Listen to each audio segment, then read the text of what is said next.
Assalamualaikum warahmatullahi wabarakatuh. Selamat pagi, semangat pagi, selamat ceria anak-anakku semua. Ya, pagi hari ini kita bertemu lagi ya dalam suasana yang ceria. Saya harapkan dalam suasana yang sehat, dalam suasana yang tetap semangat ya. Pagi hari ini anak-anak kita akan belajar tematika, masih di tematika benda di sekitarku. Subtemanya subtema 3, perubahan wujud benda. Namun sebelum pembelajaran kita mulai, ada baiknya kami mengingatkan kembali tugas-tugas kalian setiap pagi ya. Yang pertama, piket pagi kalian ganti dengan membantu pekerjaan ayah, pekerjaan ibu di rumah. Silakan dibantu apapun yang bisa kalian kerjakan. Kerjakan pekerjaan ayah ibu, dibantu ya dengan ikhlas, dengan penuh keceriaan. Kemudian sholat duha jangan lupa selalu dikerjakan. Sholat duha 4 rakaat ya, silakan dikerjakan, dirangkai dengan doa. Dan kegiatan pagi kalian ditutup dengan membaca surat-surat pendek dari juz amma. Baik anak-anak, mari kita laksanakan pembelajaran pada kesempatan pagi hari ini. Perubahan wujud benda, pembelajaran 1, menemukan informasi tentang wujud benda. Untuk menemukan informasi di dalam teks, kita perlu membaca terlebih dahulu teks tersebut dengan seksama.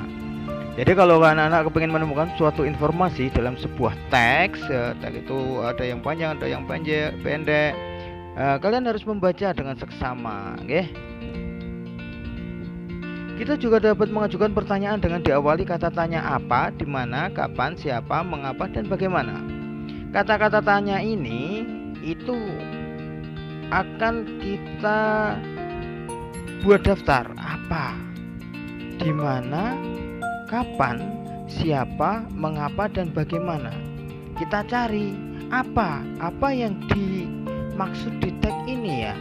Ini apa? Di mana itu menanyakan tempat, di mana kejadian yang ada di dalam teks. Kapan ini menanyakan waktu. Kapan sih kejadian itu terjadi? Ya, kejadian yang ada di dalam teks. Kemudian siapa? Siapa ini tokoh-tokohnya yang ada di dalam teks? Kemudian mengapa? Mengapa bisa terjadi dan bagaimana keadaannya, itu ya. Jadi apa itu menanyakan benda, di mana menanyakan tempat, kapan menanyakan waktu, siapa menanyakan objek atau orang, mengapa menanyakan sebab, dan bagaimana menanyakan keadaan. Ini kata-kata tanya ini bisa kita pakai untuk acuan mencari informasi di dalam teks. Setelah itu kita dapat mencatat informasi dari teks tersebut. Setelah kita temukan apanya terjawab, di mananya terjawab, kapannya terjawab, siapanya terjawab, mengapanya terjawab, dan bagaimananya juga terjawab, maka kita akan mencatat apa-apa yang penting, informasi yang penting dari teks tersebut. Nah, silakan dikerjakan anak-anak dari mulai halaman 49 ke sana. Itu kalau ada latihan-latihan silakan dikerjakan. Buku sudah kalian miliki, sudah kalian beli, maka maksimalkan penggunaannya sehingga buku itu bisa bermanfaat untuk kalian. Pembelajaran 1, menyelesaikan permasalahan sehari-hari tentang berat benda ya. Semua benda itu mempunyai berat, baik itu benda padat, benda cair, benda gas, semuanya mempunyai berat. Besok kita akan pelajari lebih lanjut tentang ini. Nah, untuk menyelesaikan permasalahan sehari-hari tentang berat, itu langkah-langkahnya bagaimana? Yang pertama, bacalah soal dengan seksama terlebih dahulu. Soalnya dibaca dengan seksama. Gunakan alat ukur timbangan yang sesuai. Kalau timbangan duduk digunakan untuk apa, kalau timbangan bebek digunakan untuk apa, neraca digunakan apa, dan timbangan berat badan digunakan untuk apa, gitu ya. Hasil penimbangan berat benda biasanya dinyatakan dalam satuan kilogram, gram, kuintal, dan ton. Jadi ada 4 yang harus kita pelajari. Satuan baku dari berat benda, yaitu kalau kemarin baru kilogram sama gram, sekarang ditambah kuintal dan ton, jadi kilogram, gram, kuintal, dan ton. Ini anak-anak ada hubungan antar satuan berat. Di sini ruwet ya, ada tangga berat. Ini abaikan saja ya. ada kaki, ada haki, ada dak, ada g, itu diabaikan saja, nggak perlu kalian pelajari. Itu terlalu jauh karena materi ini harusnya materi di kelas-kelas atas, tapi nggak tahu kenapa muncul di buku ini ya.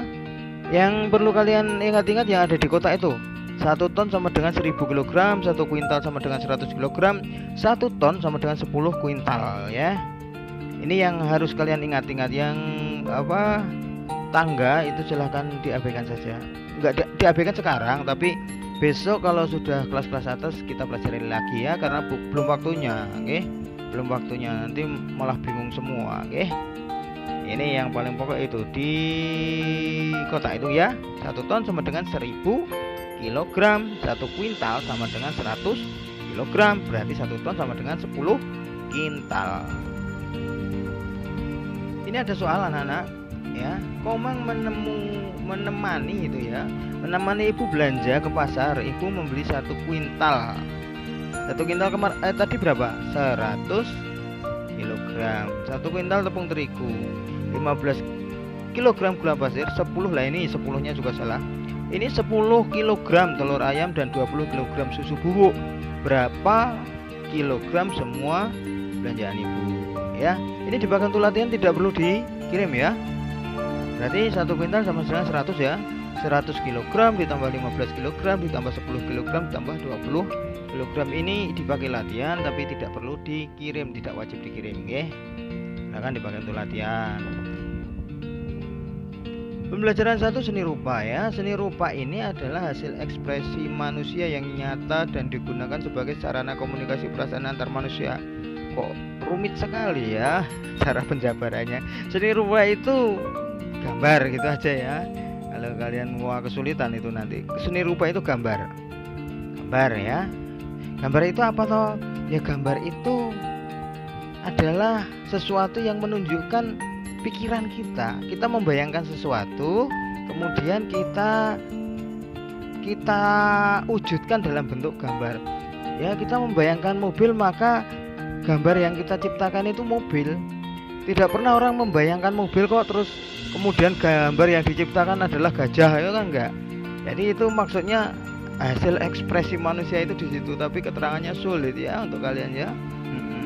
Jadi apa yang dibayangkan kemudian dituangkan di dalam gambar, itu namanya hasil ekspresi manusia. Kalau sudah dituangkan dalam gambar, maka orang lain akan tahu apa yang dibayangkan oleh anak-anak. Nah, ini namanya kalau di situ dijabarkan dengan sarana komunikasi antar perasaan manusia. Ya, itu teorinya nggak perlu diribet-ribetkan ya. Jadi apa yang kalian pikirkan, kalian tuangkan dalam bentuk gambar sehingga orang lain tahu, oh iya, Mas Andi itu ternyata memikirkan gajah, maka gambarnya gambar gajah. Oh, Dek Dea itu ternyata pengen menggambar nenek-nenek yang sedang nyapu. Wah, itu gitu ya. Ini seni rupa. Seni rupa memiliki 2 unsur penting, yaitu garis dan warna. Jadi di dalam seni rupa itu garis dan warna. Tapi ingat, garis itu jangan dibayangkan cuma lurus ya. Garis itu ada garis lengkung ya, ada garis yang berbentuk lingkaran, ada garis yang berbentuk macam-macam ya, garis tidak teratur gitu. Dan warna. Ya.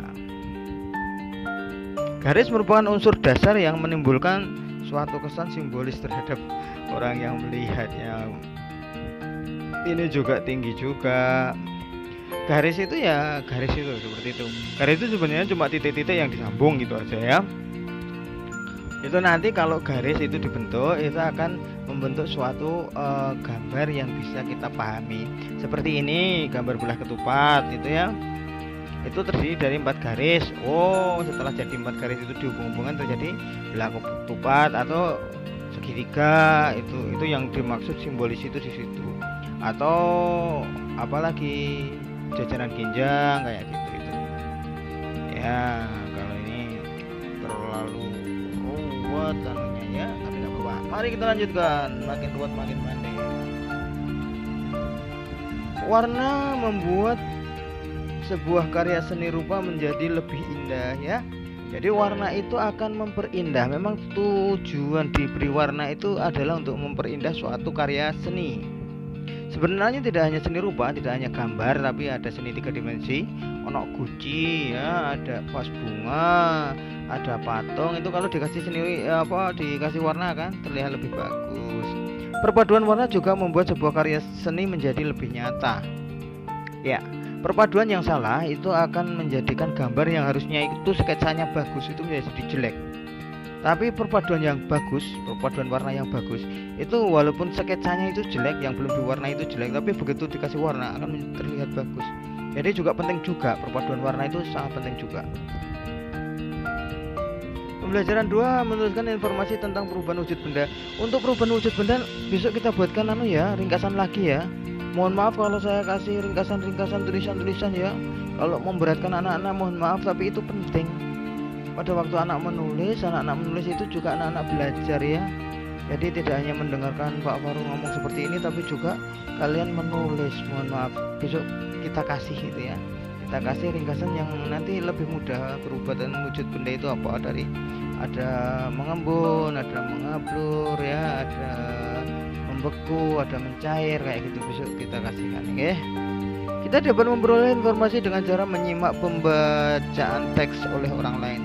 Sekarang Pak Farul membaca teks, kalian menyimak, itu tentu akan mendapatkan informasi-informasi kalau memperhatikan informasi yang ada di teks. Kalian nggak perlu membaca, sudah dibacakan Pak Farul, kalian tinggal menyimak saja.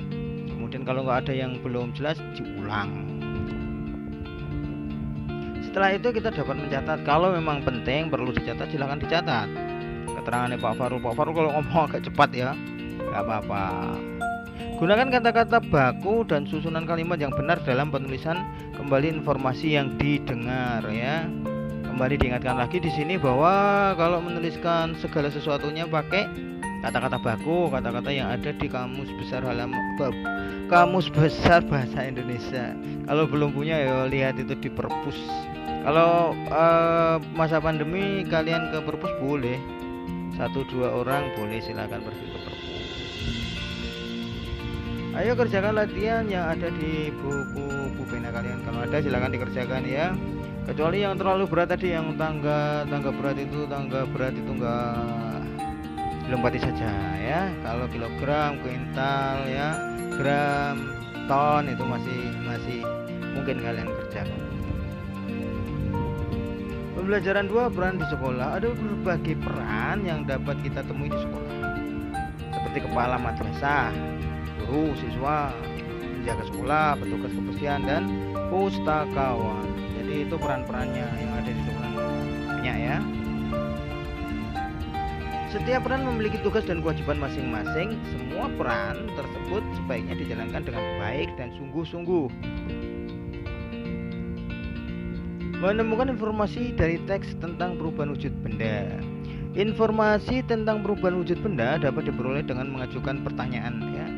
Pertanyaan kalian susun, kemudian kalian cari jawabannya di teks. Maksudnya seperti itu loh ya. Jadi membuat pertanyaan-pertanyaan, kemudian kita cermati teksnya, kita baca sehingga kita menemukan jawaban dari pertanyaan-pertanyaan yang kita buat, yang kita susun.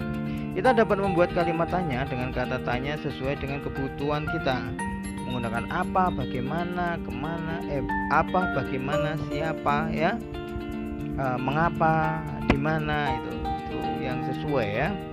Jawaban pertanyaan-pertanyaan ditulis dengan susunan kalimat yang benar.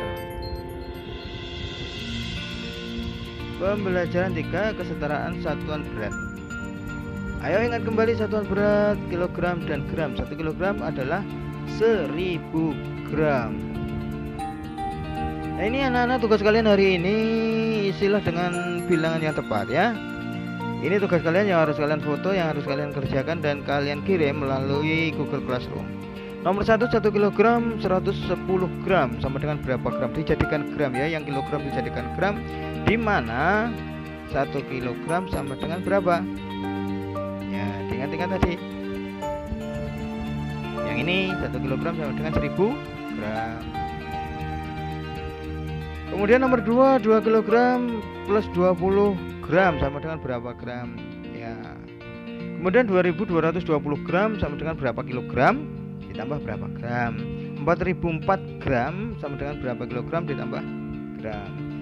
Anak-anak ini yang perlu kalian kirim, yang perlu kalian kerjakan untuk hari ini. Mudah-mudahan apa yang saya sampaikan bisa menambah pemahaman kalian tentang tematika, subtematika. Kalau ada sesuatu yang kurang jelas, silahkan diulang-ulang karena keterangannya Pak Farul begitu cepat. Silahkan diulang-ulang, ya. Tetap semangat, tetap ceria, tetap jaga kesehatan, berbakti sama orang tua, rajin beribadah. Sekian. Assalamualaikum warahmatullahi wabarakatuh.